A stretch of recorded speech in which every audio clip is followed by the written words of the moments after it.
Hey everyone.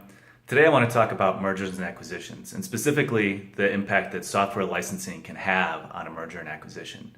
I've been working with health systems for a number of years, which has been an industry just full of mergers and acquisitions, hundreds a year, and it's been a model of growth in that industry. But it happens in other industries as well.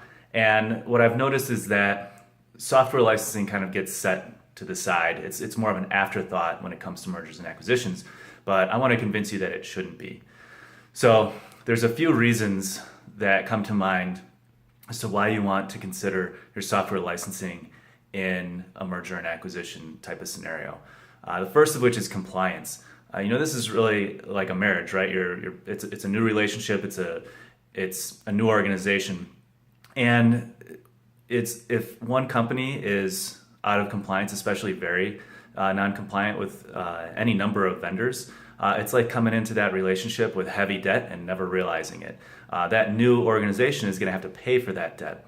And what we've seen is some organizations who have said, hey, maybe we should take a look at what you guys own, what your position is. They've been able to negotiate down the acquisition price because they've been able to say, hey, look, there's this liability out here, and it's going to be a cost that we're going to have to incur because of this acquisition. So I want you to make sure that you understand it's difficult to be compliant when it comes to software licensing, especially if you don't have, like a lot of organizations, if you don't have a software asset management team, solution, processes, partners.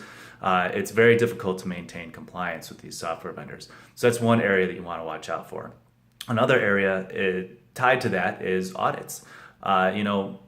Software publishers understand that it's hard to stay compliant with their licensing rules. And when you bring two organizations together, that means that it's going to be even more complicated. And so oftentimes you just see software publishers that kind of line up outside the door and bring audits to you.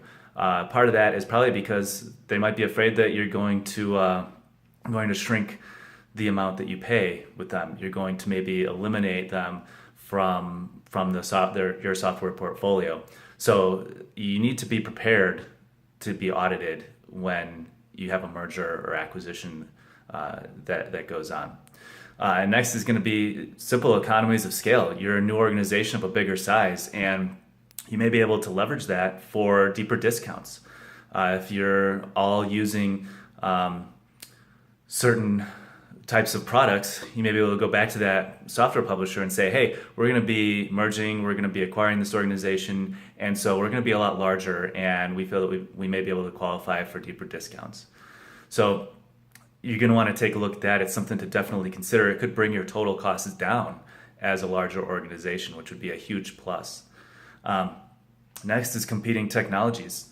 So you may have Sophos and Trend Micro between the two organizations. Well, do you want to stick with each of those for different parts of different security areas in your business, or do you feel more comfortable as a larger organization with one or the other? Same goes for things like SQL and Oracle, or cloud providers. So you could even leverage that to say, hey, we're looking to become a big organization, and again, economies of scale. Who wants our business? Right? Finally, taxes. So you may be acquiring or merging with a company with offices in different areas that have higher or lower tax bases. So you may be able to change where you purchase those items from to reduce your tax costs with your software purchases. So these are just a few of the things you want to consider. I highly encourage you, if you're going through a merger and acquisition, to look at software. There are some potential risks and rewards if you are proactive with it. So please check out software licensing if you're going through a merger or acquisition. If you know somebody who's going through a merger and acquisition, it's a big area that's often overlooked. So I hope this video is helpful. If you have any questions or any experiences of your own, please leave a comment. Thanks so much for watching. Have a great day.